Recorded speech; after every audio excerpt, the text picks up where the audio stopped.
Hi, you guys, getting to the end of Real Housewives of Beverly Hills Season 12. For those of you that only tune in for that topic on my channel, I will miss you greatly.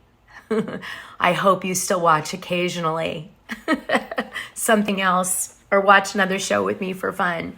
Okay, so we're doing Real Housewives of Beverly Hills Part 2, Season 12 Reunion today. I want to start by commenting, does anyone else think it's a strange conflict of interest that the Hiltons are advertising on Bravo?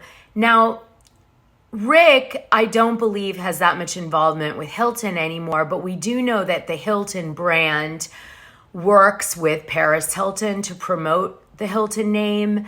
I would imagine that Rick, Paris, Nikki, and the rest of the family own shares in Hilton. Now, how do I know that Paris Hilton is still promoting the brand? Well, because she did a whole YouTube honeymoon series in conjunction with Paris in Love, promoting Hilton as the place that she did her like multi-week, multi-location honeymoon with her husband, Carter Reum. And I did cover that at some point on my channel. I'll have to go back and look. I have a playlist for Paris and Love. It's in there. I didn't do that many. You could definitely find it. So I actually show clips of things that prove it. But anyway, my thoughts were, is it possible, since Hilton is advertising with Bravo, we see that Halloween is advertising for Kyle. Let me explain why Bravo is hiring influencers to join the Housewife franchise, because it may bring them advertisers. Some of the influencers already have relationships with brands. For example, I was doing a deep dive on the Real Housewives of New York's new cast, the one that they're rebooting. And one of the influencers on there has a relationship with Trisam. And then I noticed last night that BravoCon / Watch What Happens Live show that they did the special kind of after part 2 last night that Andy hosted with the shadiest housewives. They mentioned Trisam in it as a promotion along with Lay's. And I just thought that was wild. I'm like, could it be that this is a way that Bravo's extending their revenue by bringing in housewives that have existing relationships with brands, which then makes them want to advertise? Now, this is something obviously Bravo figured out later. And certainly when I was on this show, they weren't doing a lot of product placement, and I couldn't understand why not, because that was my business.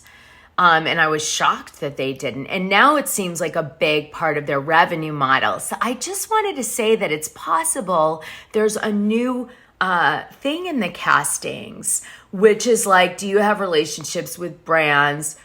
You know, how much of a follow, are you an established influencer? In other words, do you have people that you're able to bring a benefit to the show from you, not just from Bravo to you? And that's kind of an interesting new thing I just wanted to draw to your attention. Why would I bring that up? Well, it just could be that, you know, you're going to have a lot more power on a show if you're controlling a major advertiser on that channel. And I do think Hilton's a pretty major advertiser. Let me play you something. Audience, head to wwhl.tv right now to vote in our poll presented by Hilton. Real Housewives group trip. They did a fun game at BravoCon, and one of the questions asked to Erica Jane Girardi was, who do you think is the next to split in the franchises? And she could have picked from any franchise, and she picked her own, Real Housewives of Beverly Hills, and she picked PK and Dorit. Now, I got sent this gossip right after this happened. It wasn't sent to me by this M. Watley person. Someone just said, like, check this out. And I have no idea if this is true. But what this alleges is that Erica Jane has been trying to plant the seed that there's been an issue in Dorit and PK's marriage since Garcelle's birthday party, I think. This is me speculating. Now, let me read it to you. EJ followed those women around all night, telling them secrets about other housewives. One husband on Beverly Hills has another family, and the Beverly Hills wife doesn't know anything. So I think, could it be that this is PK and Dorit they're talking about? I'm totally speculating. This could be all BS, but I thought it was interesting gossip and I'd share it with you. So maybe you guys know. Now, some people believe that Erica Jane said that just to take, the pressure off her by planting the seed that if she returns next year for season 13, that Dorit and PK may be having marital problems. And so she's trying to get a storyline in place for next season. Other people felt that, it could be true and she might have some insight that she's sharing, speculating, but insight from being around them. And that was another viewpoint on this. You guys know my viewpoint, so I'll leave that there. The gossip also could be related to someone else in the group, so we don't really know. Okay? One thing I will share is that someone overheard at the Beverly Glen, Lisa Rinna allegedly telling Dorit to stop touching Mauricio so much on camera. I have no way of knowing if that's true or not, but they told me the whole story. And, the Glen is where we all used to hang out and shoot and shop and everything. And this wasn't something on camera. The person just happened to be at the Glen. They live in Bel Air, and they overheard this conversation and they were like glued listening. And supposedly it was Lisa saying, maybe Dorit, maybe you could just not be so touchy on the show, maybe giving her advice, I don't know, about when that gossip came out. So let's get into the recap. So there was one big secret revealed, and I will admit that I didn't know this. The garbage can that the book was thrown out in, Garcelle's book, which was a big tizzy on the internet during the show's filming, because it came out on social media, was actually Lisa Rinna's garbage. I think, clarify, I knew Lisa had thrown the book in the garbage with Erica, but I did not know that was Lisa's garbage.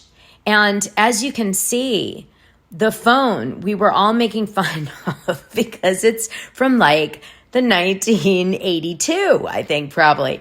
And so that was actually more interesting than throwing the book in the garbage, that was just being thrown out now. Everybody thought that it was Erica Jane Girardi's garbage. And so she got all this slack for the phone, but I guess it was Lisa's.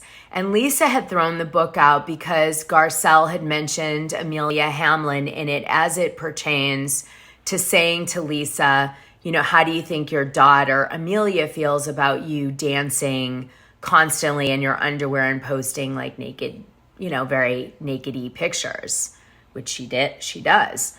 So Lisa got pissed and she threw it in the garbage can and she sent the picture to many of the women. And then Erica reposted it when Garcelle, was mean about her online. And she said something don't use me to promote your book or whatever. And she made it look like it was her that threw it out. But it was actually Lisa Rinna, and it was all done at Lisa's house, which is really funny. I guess that was Lisa's recycling bin. She's recycling that old phone. Remember that old phone everybody was laughing about? And why everyone thought it was Erica's was because Tom Girardi used a 1980s burner flip phone well into the 2020s, right? So maybe that was his phone. Makes sense. They're into old tech. What can I say? Some people have trouble letting go. This came out on Twitter last night. I thought it would interest you. Denise Richards will allegedly come back for the next season of Real Housewives of Beverly Hills. I think they're saying this gossip because Kathy Hilton said she wouldn't come back with the cast existing. And what she obviously meant by that was Lisa Rinna. And so there were some talks that if Lisa Rinna left the show, Denise Richards would also come back because she's the reason she left the show. So I think this is where this gossip is coming from, is that, if Denise Richards and Kathy Hilton will come back, then it's worth Lisa going. And so that there is a possibility that, she could come back. And of course, Camille posting things like this on her Instagram about lunches that they're having together, and they're telling it all, and all this stuff gets the fans going even more, because it means, well, maybe Camille will come back too. Producers are happy to have you film for free if you've already been on the show casted. They have no problem with that. That's why I always laugh when the fans are like, they don't want you. I'm like, no, anybody could go back on the show if they're in proximity to the women and they don't want to be paid. It's no problem. They may use you, they may not use you, but it's definitely up to you, which is what Faye Resnick does, by the way. Erica's beautiful earrings are finally going up for sale at auction in December 2022. They're doing it with 360 Asset Advisors and John Moran Auctioneer. And that's because they were the two auction houses that dealt with Girardi Keys and also the Girardi's personal items. So they, I guess, felt that was the fair way to do it. Here's the notice of sale document that said that it was okay for them to go to auction. Now, Erica Jane does have an appeal, which is still yet to be heard, which I suppose could stop it. But Erica, beyond that appeal, has not made any effort to stop the sale. Based on what Ronald Richards said, that she didn't make any filing regarding this particular notice of sale of estate. It's interesting. The tabloids reported that both John Moran Auctioneer and 360 Asset Advisors had the right to do bidding on the earrings, but I only see 360 Asset Advisors as the official auction house. So just keep that in mind, you guys, if you're going to go bid on it. And as you guys can see, the date of the auction is December 7th, 2022. I heard there's big changes happening at Radio Andy too. There was some show that he had from 9 to 11 that a lot of people listened to. It was like Monday through Friday. And then the star of that show and Andy Cohen decided to part ways mutually. And so that's going to be replaced with something else. Did you hear about that? Okay, let's move on. You guys, the reason I'm filling this with lots of other stuff besides the reunion is because there wasn't a lot really happening in this reunion, honestly. It's kind of like their filler. They're like BS one. Part 3 is the one that's going to be the best. So, yeah. A lot of people have noticed that Jeff Lewis has been really loving on Andy Cohen, which must mean that they decided a deal to keep Jeff Lewis on Andy's radio show. The timing, September, October, is relevant. And so the shift where there was like some distancing happening and now there's no distancing happening leads me to believe that like there was maybe some unsureness about the future with Jeff and Andy. And then, because Jeff has offers galore, and then I think they came to a deal and now things are great. That's me speculating, but there was definitely some like indicators of strain and now things look like really good again. So I'm thinking that there might have been some unsureness in the relationship because of deals, and then they got through them and now they're like back to peas in a pod. So let me get into my highlights of the reunion. Garcelle says that Sutton is into herself and she has to admit that, but she's still staying a loyal friend to Garcelle. Crystal and Kyle get in a huge argument. Crystal's position is that Kyle is some sort of a racist, and that's really what it comes down to. And Kyle's position is that Crystal lied and got caught in the lie about a dark secret to do with Sutton.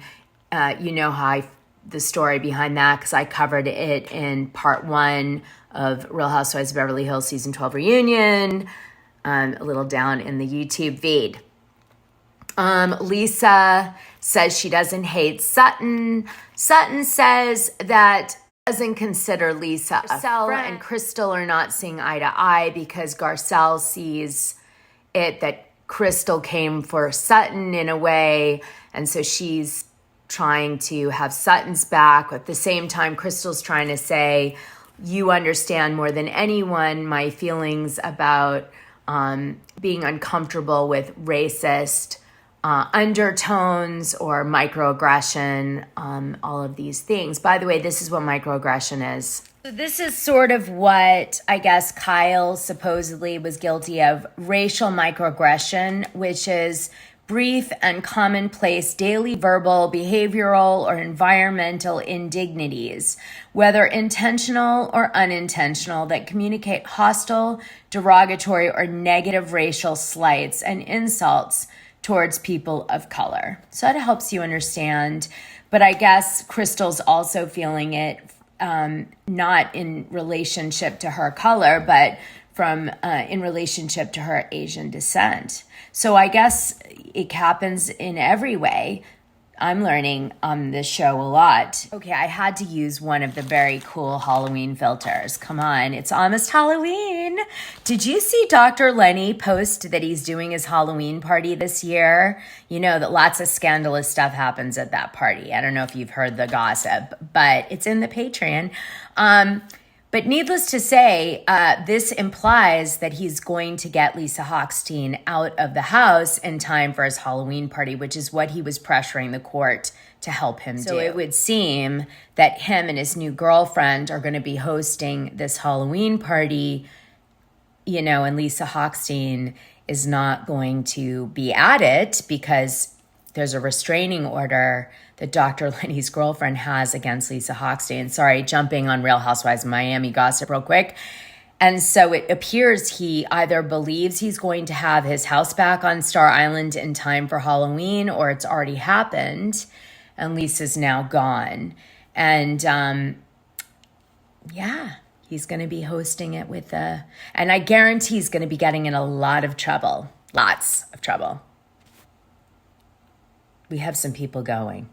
Sutton and Kyle talk about the fact that Kyle manhandles her completely wasted at Garcelle's birthday party.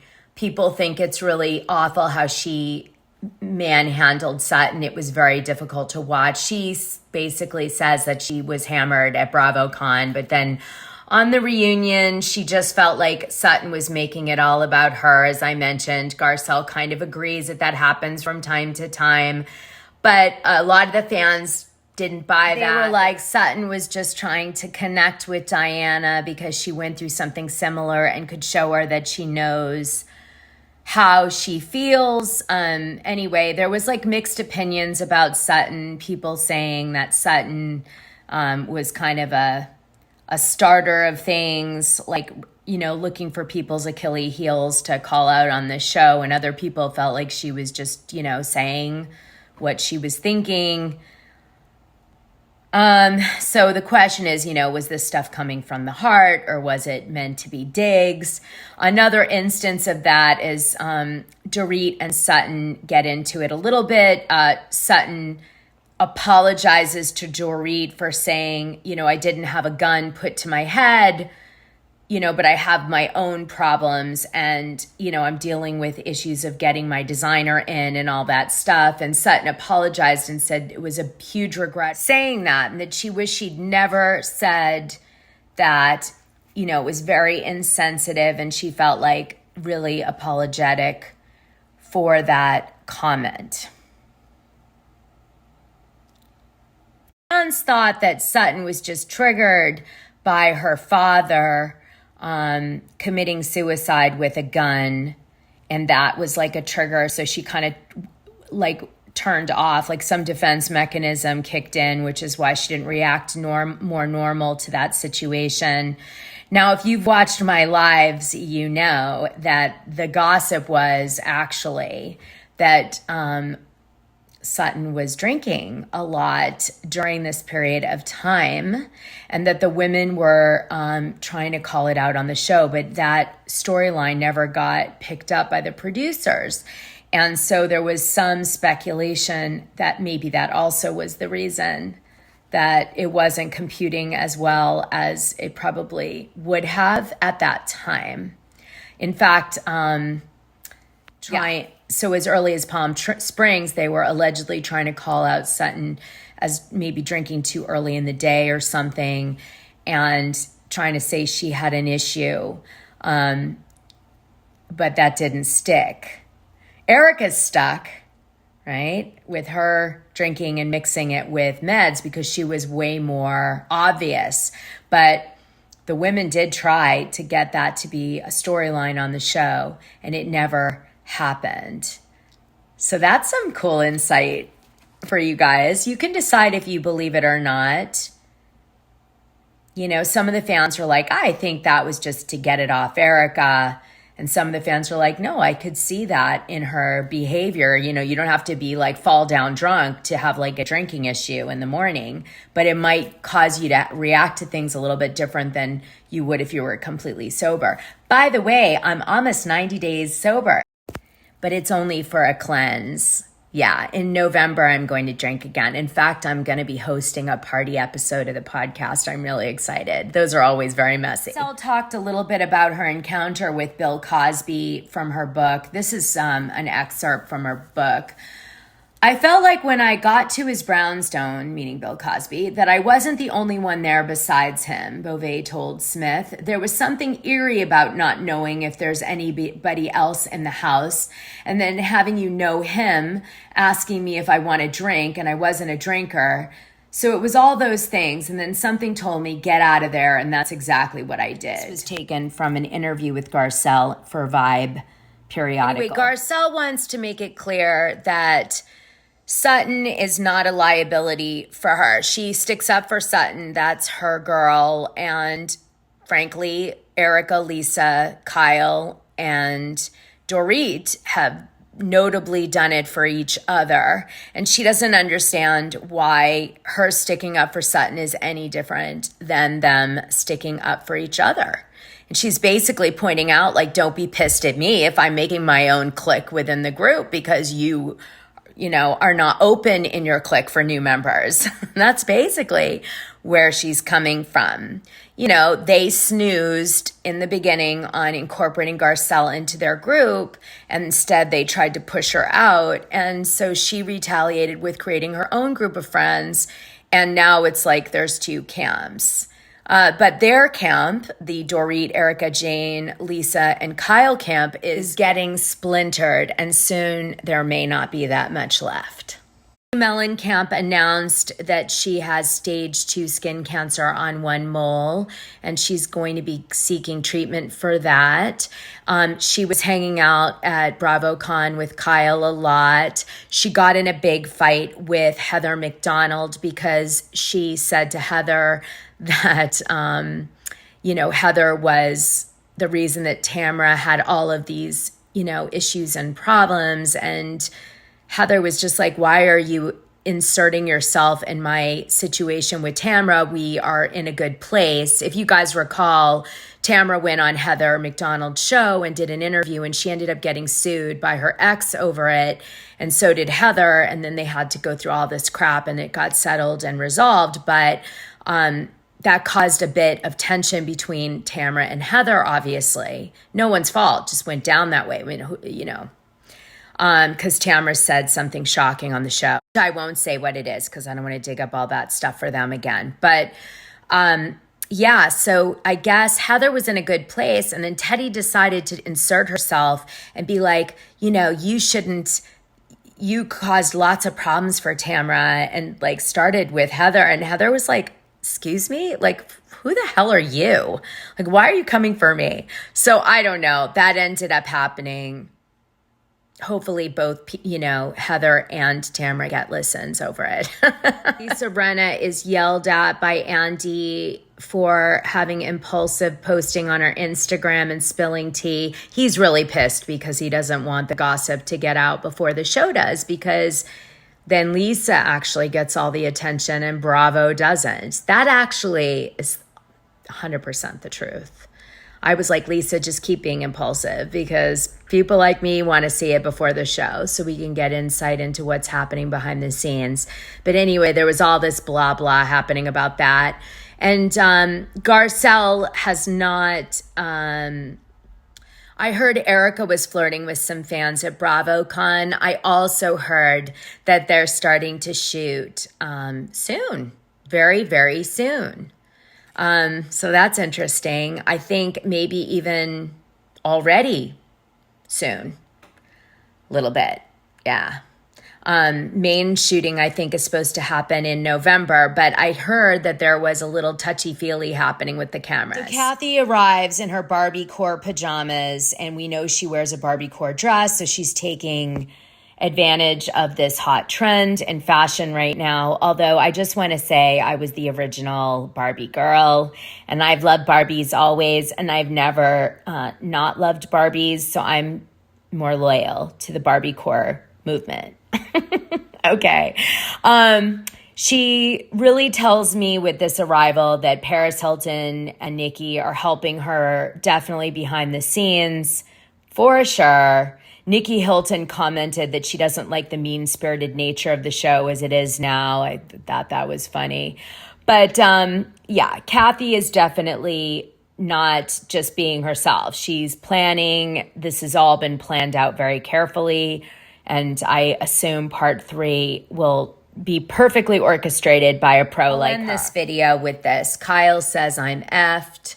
We know that, you know, Kyle is dreading this reunion because of the fact that, you know, she knows at this point that racial slurs or homophobic slurs have been rumored about. She doesn't know if it's coming out, if it's going to make the edit.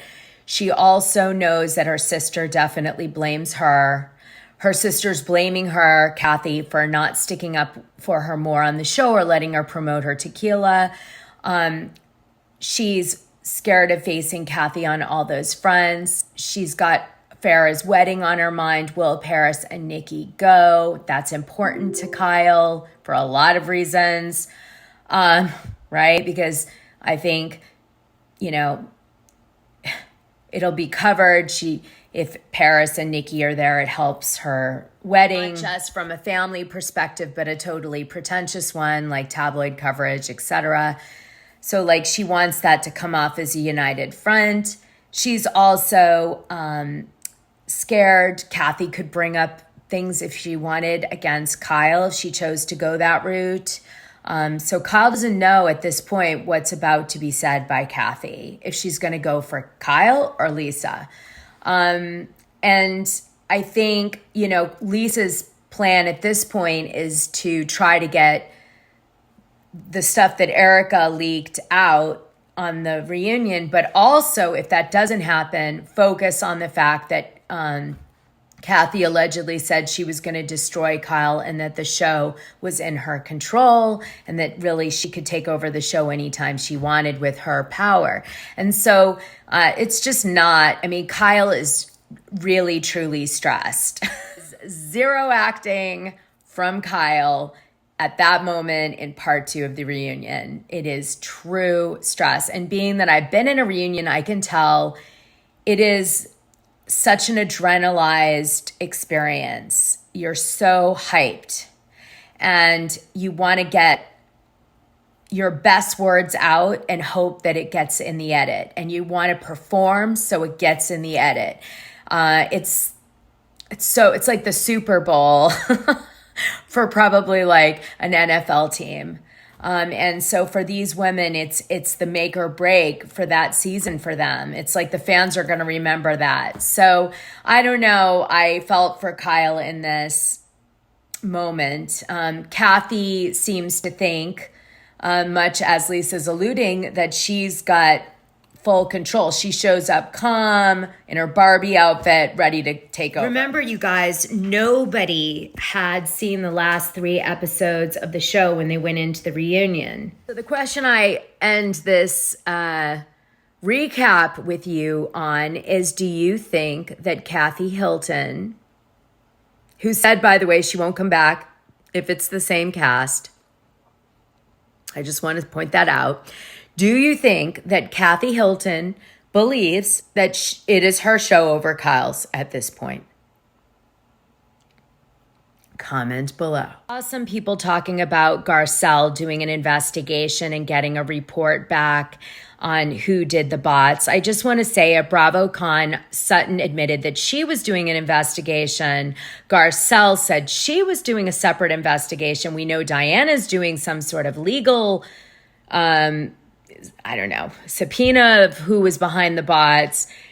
Everybody's fighting to control this narrative. I think to bring it to Bravo and NBC to take a position, there were rumors that production was behind the bots. There were rumors that Diana, because she's being praised in a lot of the attacks, and there seems to be a pattern with this and her, was behind the bots. And then, of course, there's just that these are people that are just horrific, going around attacking people that love Diana, or these bot people love Diana, and they can't help themselves but attack whoever, Diana doesn't like. But there is no gossip been released about who is behind the bots, really, like true gossip. I think they're going to take it to Bravo and NBC internally because of the seriousness of what these bots said. This wasn't like nonsense. This was serious threats, really bad stuff. So I think people might get fired for it if there's really any links to production or a cast member or whatever. I don't think that it's going to necessarily play out as a storyline unless it ends up being something something else next season, although the fans are dying to know. So it'll be a brilliant storyline, but I don't believe that they're going to do that, unfortunately for us. So we'll just have to keep our ear to the ground. Please, if anyone is talking to Garcelle, find out. As I've said in my previous video, I was attacked by bots praising Diana too after she sent me the cease and desist. And I just find that really a strange pattern to Garcelle's situation. So that's all I'm going to say. I don't think she cares whether she hurt Kyle or not. That's the truth. But anyway, you go look at the receipts and decide for yourself. At this point in my video, I'm going to tell you that in the description of this is a link to the Kathy and Kyle feud video I did recently, because that has all the receipts showing that Kathy sees herself as a victim. She doesn't see Kyle as a victim, even though she allegedly said terrible things about her sister in a rant. She, really doesn't take I'm apologetic viewpoint on any of this stuff with Kyle. And I don't know. I just don't think Kathy is that supportive to Kyle, no matter what anyone says. I don't think they have a good relationship. I really don't. And, I think Kyle's holding on to the idea of it, but I think Kathy at this point, loves Kyle, but from a distance. And that's really that. She doesn't see her as a team player at all. Anyway, you can expect Kathy to call out that Lisa Rinna coaxed her into feeling comfortable with her to spill her guts to her the night in Aspen, that she's going to show that she's manipulative like that. You can expect that Kathy is going to deny that she said anything about Kyle, that she said any racist or homophobic slur if they allow that to come up. That she's done nothing wrong. She was just drunk and tired and, blah, blah, blah. Kyle is going to show Kathy that she wants to make up by going for Lisa instead of attacking Kathy, which is going to annoy me because honestly, I know that Kyle wants to repair things with her sister, and really, truly, at the crux of this is the show, which they can't really do on the show. Causing the wedge between Kyle and Kathy to the level it is now. I feel like Kyle should be coming for Kathy and saying, why did you say this? I think you did, and here's why. And then let Kathy say to Kyle, I didn't, and here's why. Versus making this about Lisa passing on what her experience was of Kathy. Which she supposedly did to protect Kyle, but we all know she didn't care about Kyle. But the point is, this is really a fight that should be happening between Kathy and Kyle. And in fact, the only way that it could get resolved is if that happened. And that is why I know there's no real intention here for Kyle and Kathy to get, to reconnect, because there isn't this between them. And it should be. It shouldn't be between Lisa and Kathy. And in fact, they would have been smarter to take the power away from Lisa and make it about them, but that shows me they're not coordinating.